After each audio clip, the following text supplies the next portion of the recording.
So those that know me know that I'm technologically challenged, and so it will be a miracle if I can get this to work. But so I want to thank everybody for having me out tonight. When I started to learn about TiE Rockies, I saw the synergistic relationship to what we were doing at CXO Collective, and I'll talk a little bit more about that. But I wanted to kind of focus in a little bit on this whole catalyzing innovation concept. What does it mean to be a catalyst for something, right? And so I looked it up in the dictionary, and here are a couple of things that it talked about. A spark, an ignition, right? To facilitate change, to be a mechanism for something new to happen. And you take that a step further to innovation. What does innovation really mean? It's spark a revolution, ignite modernization, facilitate improvement, and be a mechanism for invention.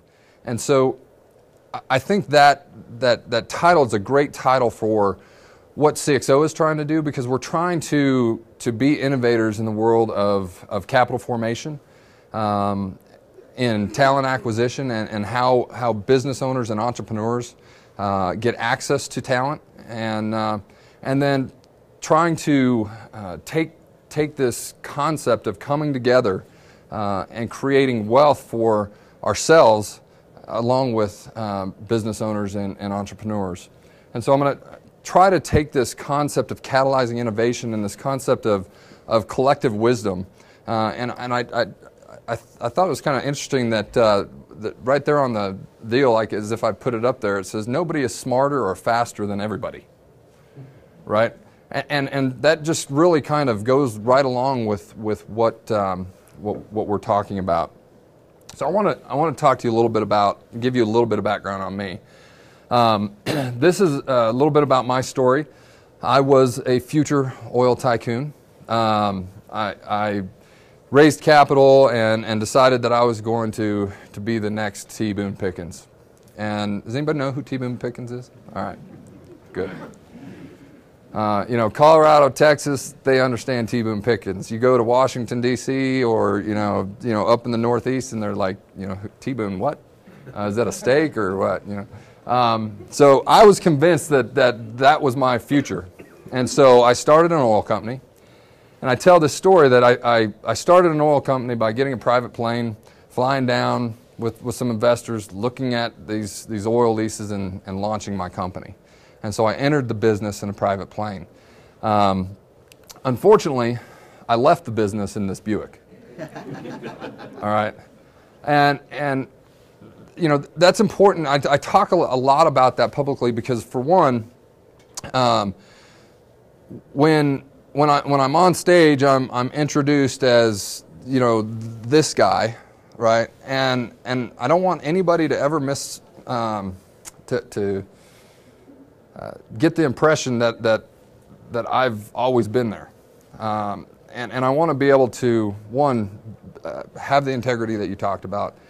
And I never want anybody to say, you said that you raised $100 million and you represented that, you were something special and blah, blah, blah. But I didn't know that you had personal financial troubles. I didn't know that you had a business that collapsed around you at a moment's notice. So my story is not unlike many entrepreneurs. I made a ton of money in the oil business. Unfortunately, I was buying oil at $125 a barrel when it was $147 and climbing. And I thought I was buying right. And so I went to the bank and I said, I've got all this money. I want to borrow a bunch more, and we're going to buy this property. And the bank came in and said, all of your reserves, they're all worth, they're worth this much money. We'll loan you this much money. This is what it's worth. And we bought this property at $125 a barrel. What the banks don't tell you when you're going through this process is that if the price of oil drops, they want some of their money back. So oil went from $147 a barrel to $35 a barrel in 60 days, 2007. 2008. It was 2008.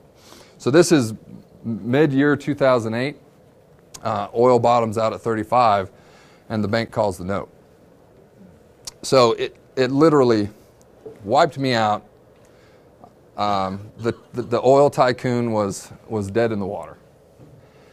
And so I had to really take a deep look at what had happened.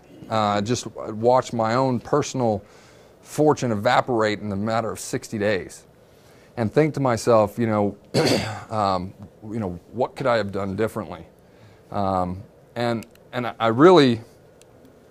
I had to start thinking differently. And so as I thought about what my personal skill set was, I'm a relationship person.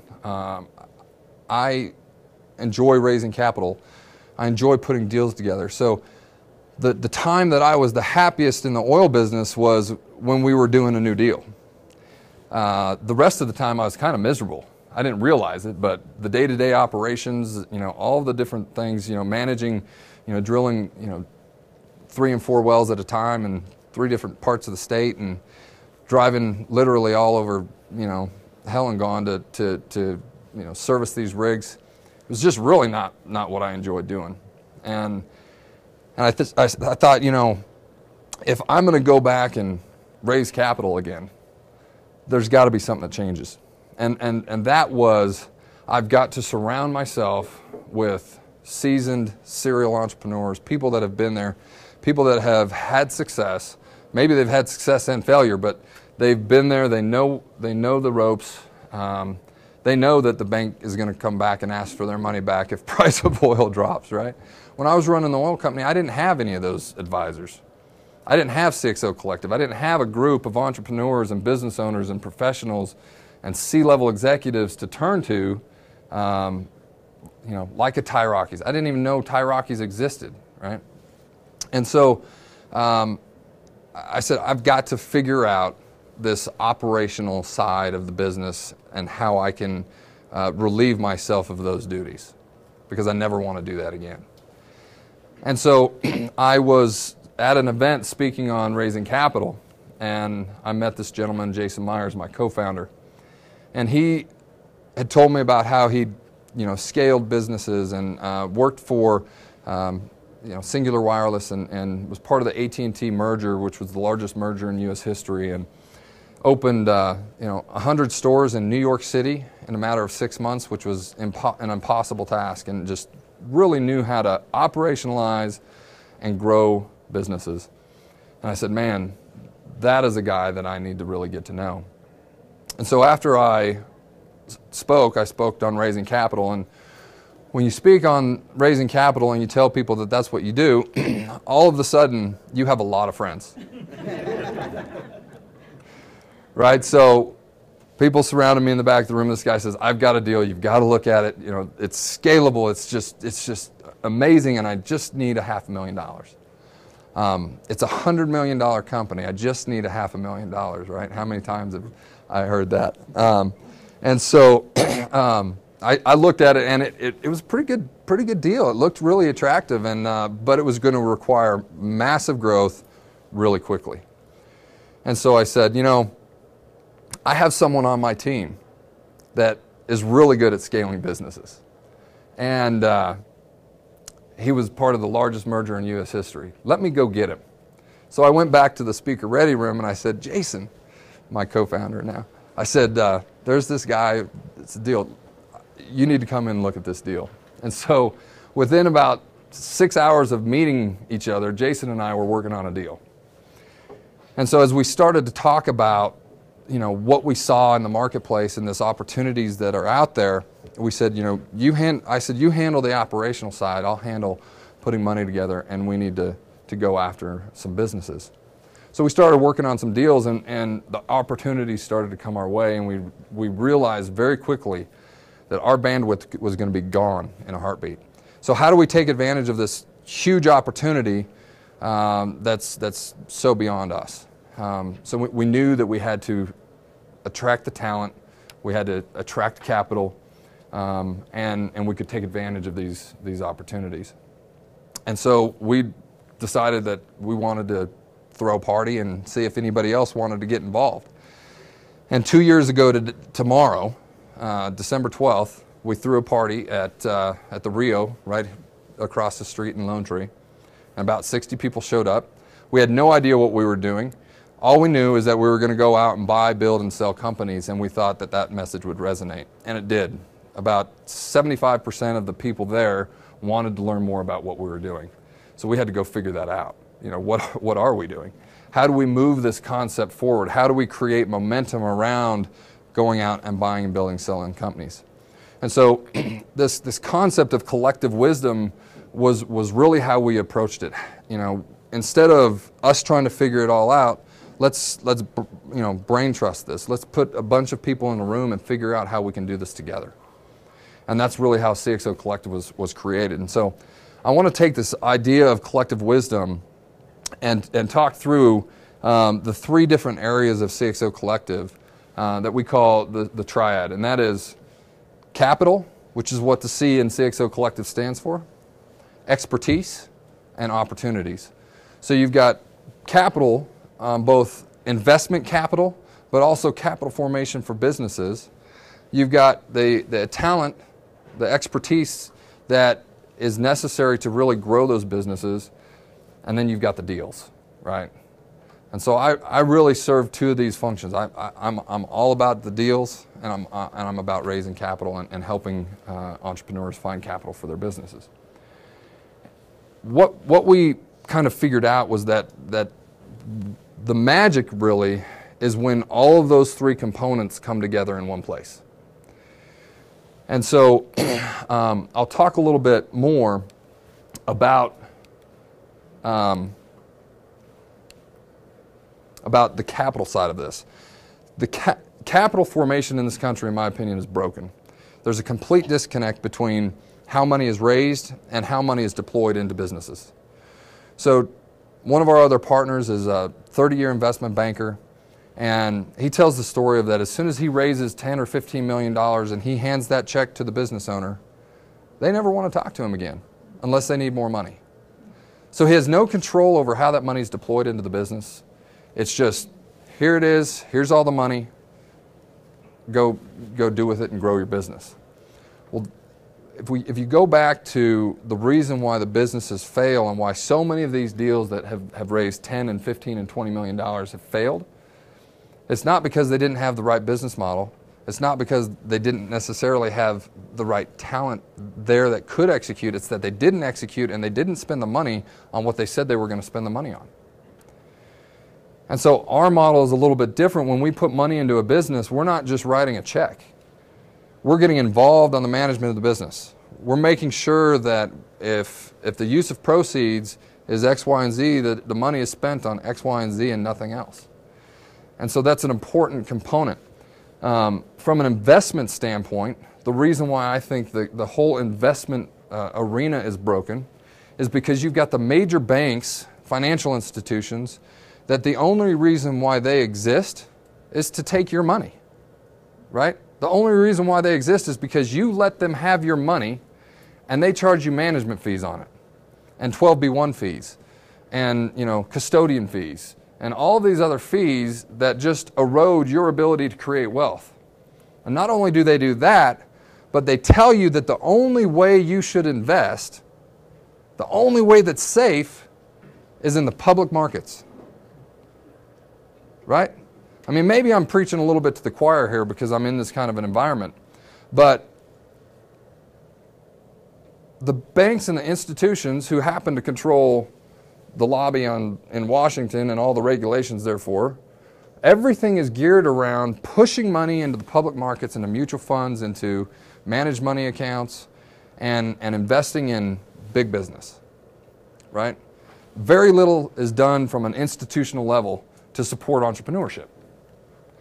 And so when I came out of the financial services industry, that's why I left, is because I had good opportunities that I felt were a safer bet than investing in Google or Apple or any of these other companies, that they would not let me sell.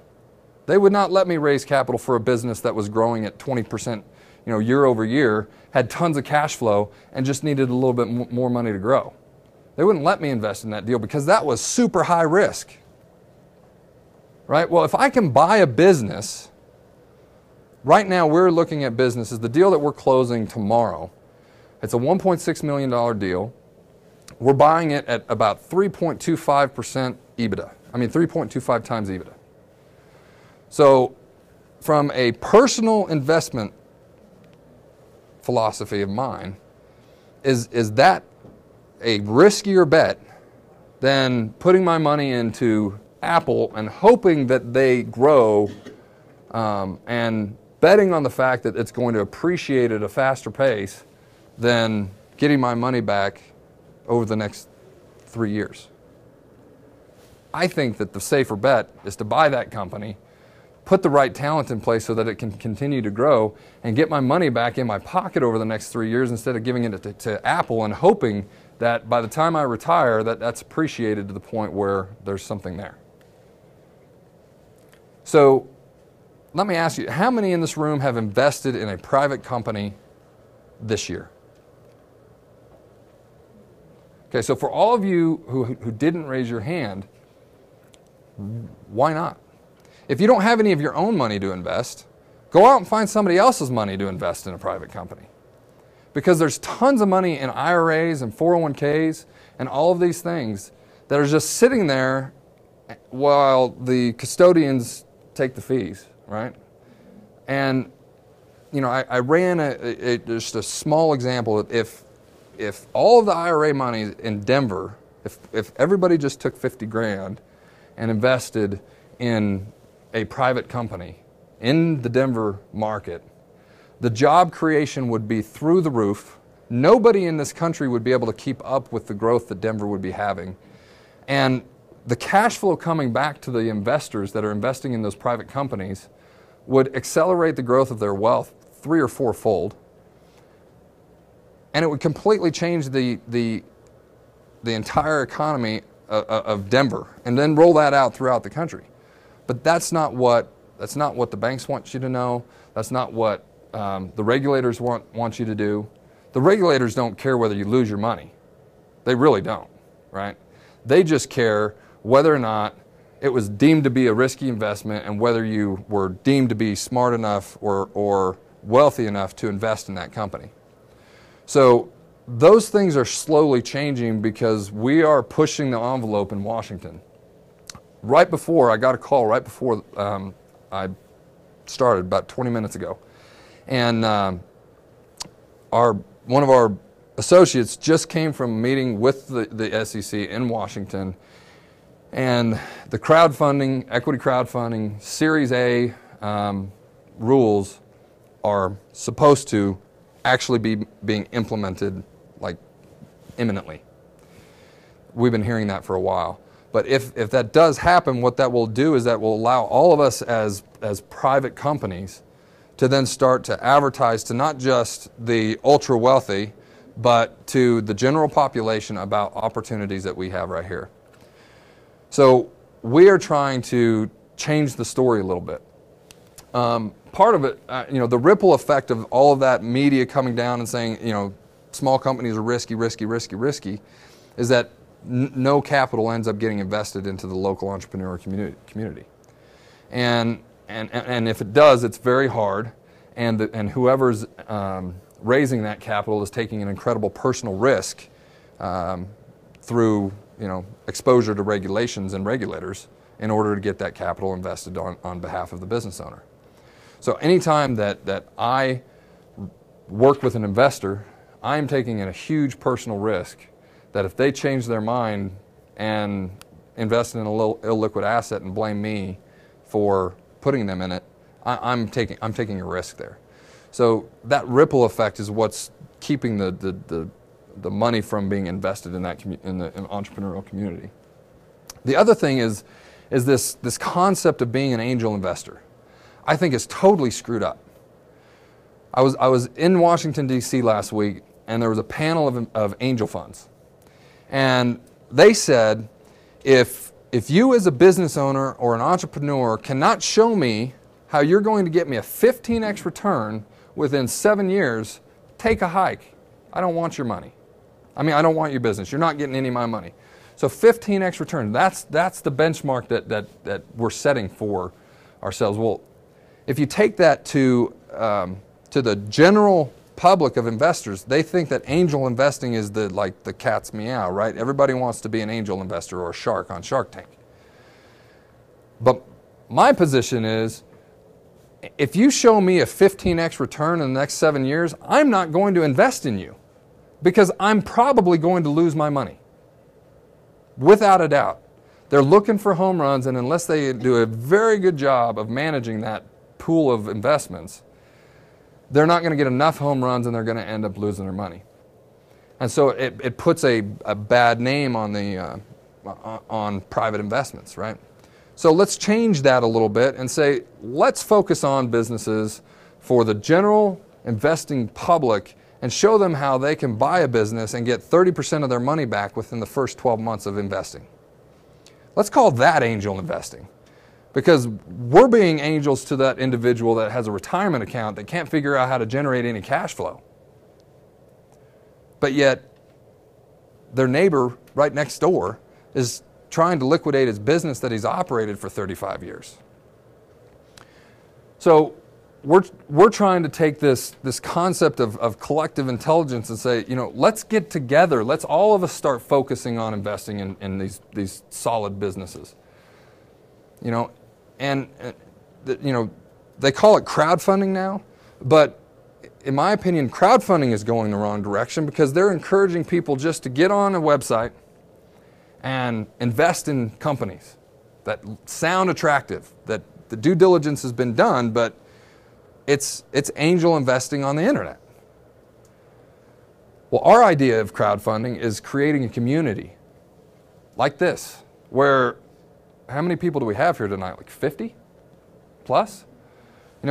Let's all throw in $5,000 to a deal, and let's all make sure that deal doesn't fail. Because Jim's a serial entrepreneur. He's got tons of experience that can be brought to the table to make sure that business doesn't fail. I don't know that many in the audience, but I know Atu runs a very successful, growing business. He can bring his wisdom and his connections to the table, and we can collectively create wealth together by crowdfunding these investments, but doing it in a way that we're actually paying attention.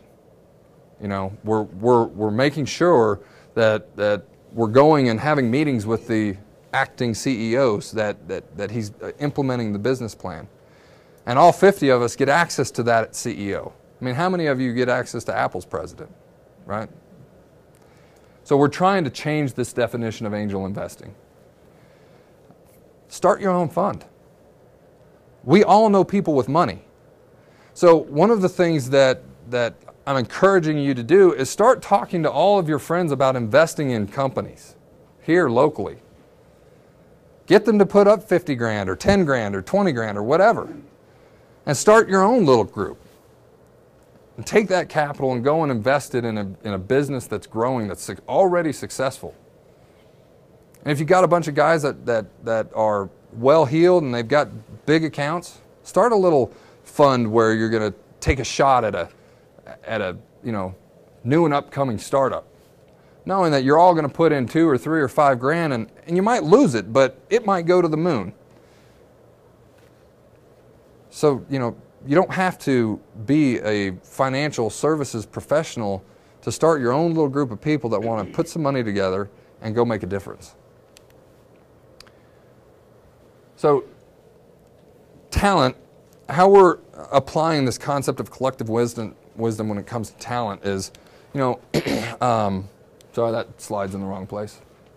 I tell people never be the smartest person in the room. And this is a story that I have that is a perfect example of this, is that we worked with Jim Mulford and Targeted Shopping Solutions not too long ago, and we took them through one of our processes that helps really fine-tune what the story is. He's got a great up-and-coming startup. If you haven't talked to him about what they're doing, it's really exciting, and we're working with him to help create some funding options for him, and he's working with TiE funding as well. But here we are. We're in a room. We got Jim, who's been an entrepreneur for probably as long as I've been alive, right? And his partners that are all in that same group that have had successful events, startups, and exits. You've got me, my partner, Michael Fugler, who's been in the investment business, and we were able to completely reformat his conversation, completely rebrand his business in a way that's going to be more attractive to the investment community. I guarantee you that I was not the smartest person in that room. I was surrounded with talent, surrounded with people that have done much bigger things than me. But I was able to contribute just a little bit of my unique genius in communicating with individual investors. And how are we going to tell this story? And it had value. It had value to Jim. And they were able to explain the story to us and how they were telling it so that we could, it's like when you're creating anything, right? You're so entrenched in what you're doing, you can't see things around you. And so you bring somebody in with that outside perspective. So, we use this concept of bringing the talent together into a room and rebranding the story, retelling the story in a way that's going to be more successful in attracting capital. Molly, where are we at? Will you just tell me when I've got time? I have no clue where I'm at as far as time or whatever. So, opportunity. We talked about the opportunity that Jason and I saw. And this is a little bit about that. 10,000 baby boomers are retiring every day, now and for the next 17 to 20 years. Okay? So what that translates to, according to the government, is that 15 to 18% of those baby boomers own a business. So they have to figure out how to sell that business or transition it to the next generation. Well, what that means is that every 57 seconds, a new business owner decides that he needs to sell his business. So literally millions of businesses available that are profitable, that are making money, that are ready to be transitioned to the next generation. How are we possibly going to see that transition without something different happening? So again, we have to start thinking differently about our approach to succession planning, about, selling your business. We have to think differently. What that is doing for us is that it's giving us an incredible leverage point as somebody that's looking to be the person that transitions that business and forcing business owners to get creative. The business that we're closing on tomorrow, we were able to use some cash, some stock in our company, and he was willing to carry about 20% of the transaction, or actually about 40% of the transaction, because we're actually only buying half of it right now. So he had to get creative in order to achieve his goals of beginning this transition of the business to somebody else. We're seeing multiples in the 2 times EBITDA. Last I checked, if I'm getting 50% of the money back that I put into a deal in the first year, that's pretty safe, right? This deal that I'm talking about that closes tomorrow, if we grow that just a little bit, we're talking total return in 15 to 18 months. That's good investment. That's, taking a complex problem of how do you sell this business and collectively brainstorming what's going to work. And business owners are going to have to start thinking that way. So we've got to start converting this capitalism mindset from shareholder to stakeholder, from employee to business owner. I just had a great meeting today with a group that we're going to be working with to do employee stock ownership plans.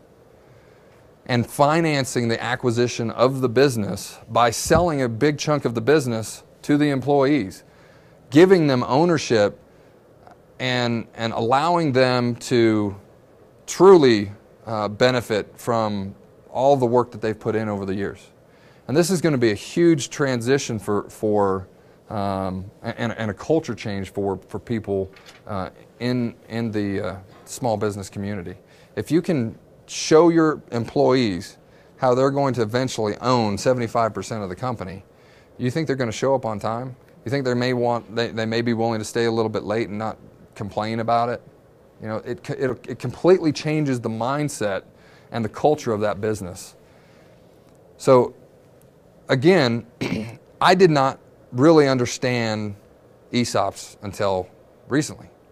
But somebody mentioned them to me, and then I started doing research on them. Now I've connected with some experts, and we're collectively going to go out into the community and work with business owners to transition their business from single owner business to multi-owner businesses. You know, changing the game. And for us, working with those business owners and getting them to carry back some of that business so that we as a collective can get paid, so that we can help them facilitate that change, so that we can have seasoned experts that know how to grow a business, shepherding that process of transitioning from a single owner to having all of the employees have a stake in the company. So CXO Collective is a movement in the making. And so I want to give you the formula to creating a movement, if I can do this technologically.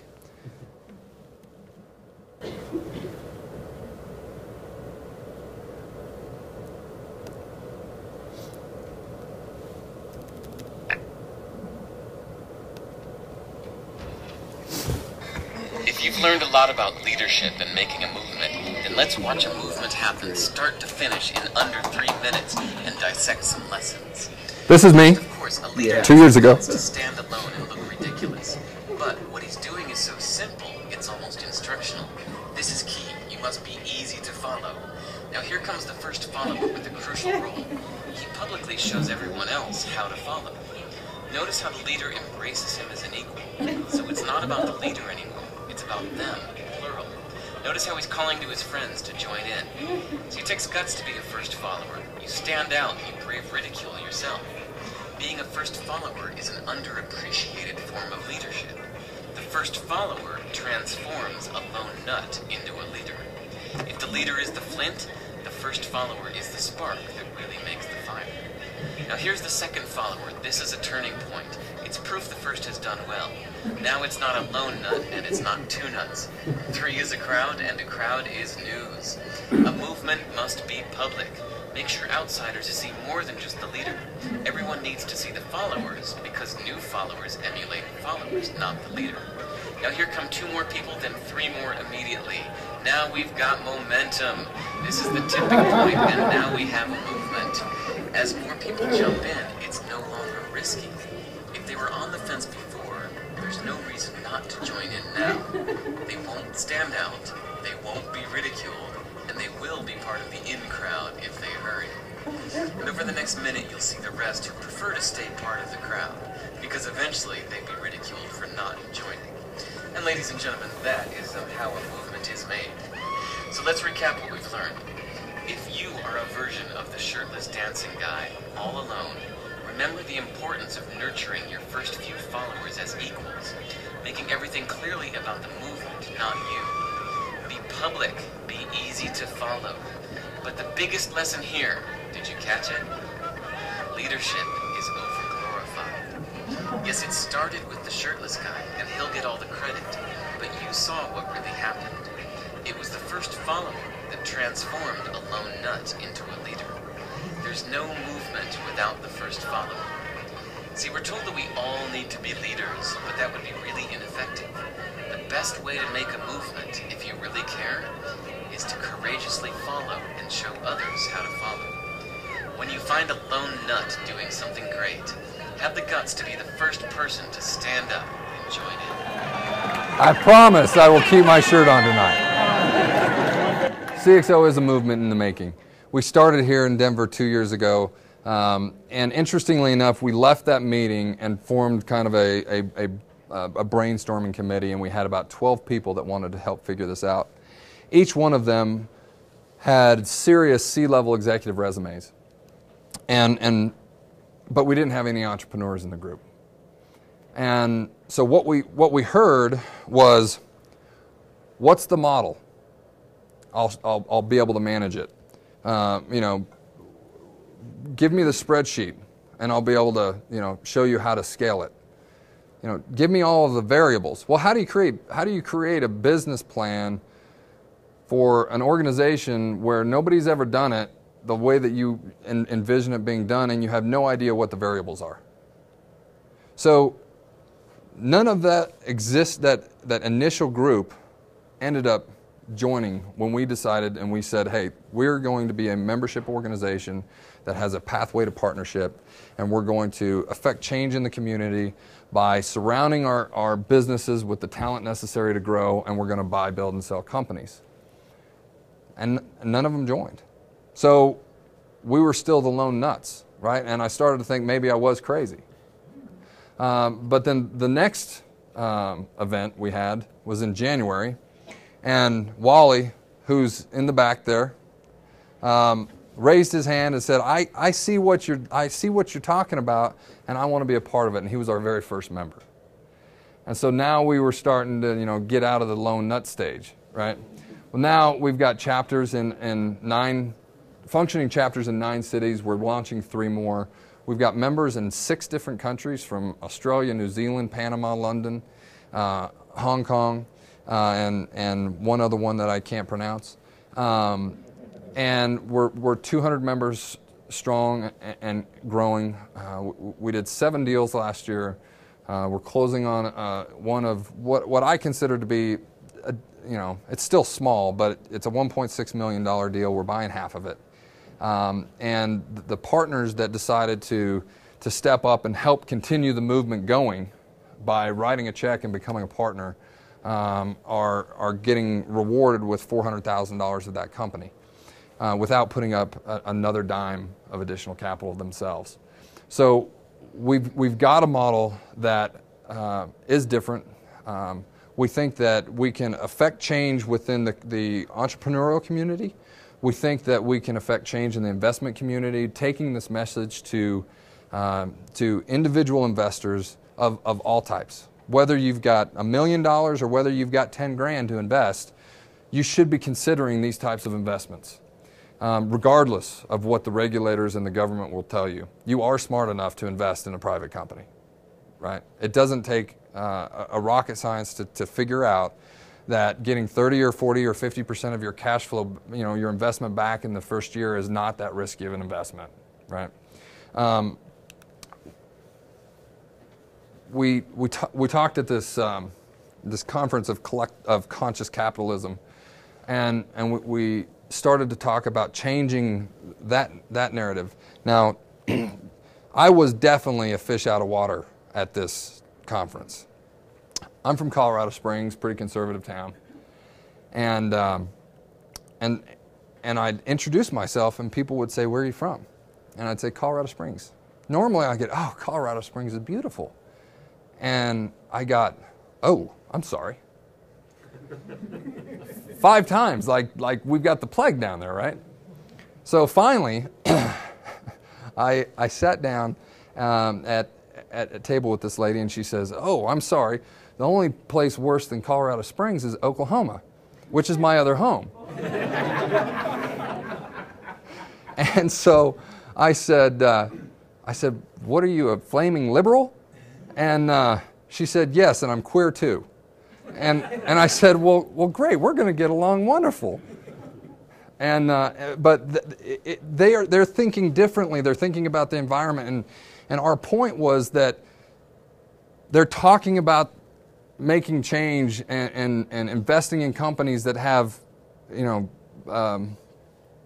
a thought for the environment and giving back to the community and everything. And our our whole point was, if we all began to be collective in this effort of affecting change in the community and investing in companies that are hiring people and pushing the envelope on how to grow enterprise and grow shareholder value and create opportunities for employees to become owners, wouldn't it be that much more powerful?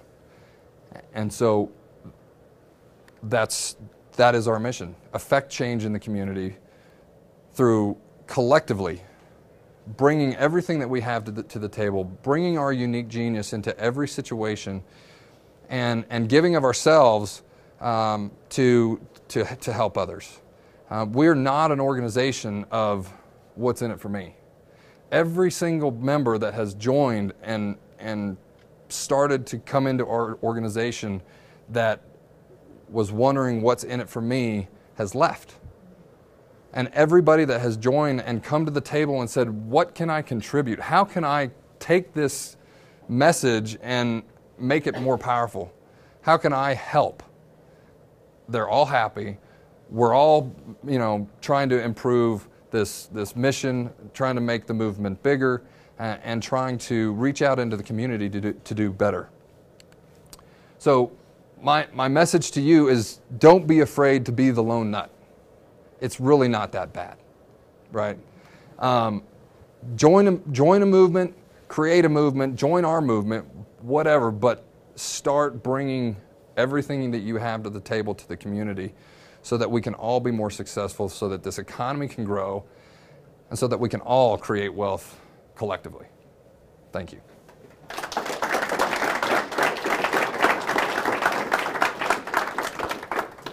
Yes? The collective consciousness piece that I think the CEO at Whole Foods. Yes. The credo around business is good. Business is good. Heroic, noble, best idea we've come up with. John Mackey. Yeah. And we've been invited to his ranch in March to sit down and figure out how we can combine our efforts and think collectively, and bring more of this idea of business is good to the community, even if you are a liberal, right? Any other questions? We got time for a couple of questions. Anybody have anything? Let's go here. Chris, you already had one. I hear your message to investors, to angel wannabes. What is your message to the entrepreneur who needs help? The message to the entrepreneur that needs help is that you have to surround yourself with talent of individuals that have already done it. You can't go it alone. But are you reaching out to that? Yes. You're talking to the group here, but the message you're giving is to the investors who will fund those groups, not the people that, how do we get into your consciousness to talk to you about deals? So I'm speaking to the investment side because that's really my area of focus. My partner's area of focus is to the entrepreneurial side, and we had a very narrow focus when we first started. We only wanted to talk to businesses that were growing and profitable. We only really wanted talent to come into the organization. We weren't targeting or advertising or speaking to the entrepreneurial community. And so our mission for 2015 is to broaden our membership base so that there is that opportunity for an entrepreneur, whether he's just starting or whether he's exiting, to come into our organization and surround himself with the right people, because we have all of those people. Now, Chris, you have another question? Well, how do you sort through the hardest part of the deal? Because my M&A pals and all that, they say that one of the biggest problems is this deal guy, is this entrepreneur lying to you? Is he lying to himself? And because a lot of deals, people have to own it and believe in it beyond reasonable doubt, and they become self-deceptive. So what happens when you see a guy, you go, this is a pretty good idea, but you don't have the right deal team, you're not executing well. How do you do that without kind of running out of time and money yourself? Give them a reality check. And Jim will testify that we are not afraid to be brutally honest and point out the errors in the business model or the funding model or the structure of the team or whatever it is. And our whole point is that if we find the gaps in those areas, that we have the expertise to fill those gaps. So if you want to work with us, you got to let us fill those gaps. That's our focus. Yes. Corbin, just to add to that, and my name is Buick and I'm with CXO. But part of the expertise model is as we go and look at these deals, usually in the group there's somebody that probably has some form of expertise in that area that we can bring in, where a lot of groups don't have that. So we can tap that person that's in, maybe in the other side of the country in hospitality. When we're looking at a hospitality deal, we may not know anything about it, but they come in and say, oh, this is all crap. None of these numbers work. This isn't how this works. This isn't how this works. So that you have that expertise that from the collective that can come in and help with that. It's part of, I think, the answer. Any other questions? Anything else anybody has? Thank you very much. And our next major event is going to be January 8th. It's a celebration, yearly celebration. There'll probably be a couple hundred people here. Be in the main area there. It's a celebration for the Innovation Pavilion. So that'll be our next big event. There's a lot of things still going on. Read your newsletter. Talk to Molly. Talk to me. Thank you very much for coming tonight. There's still a little wine left, a couple beers left. So thank you very much. Thank you, Corbin. Thank you.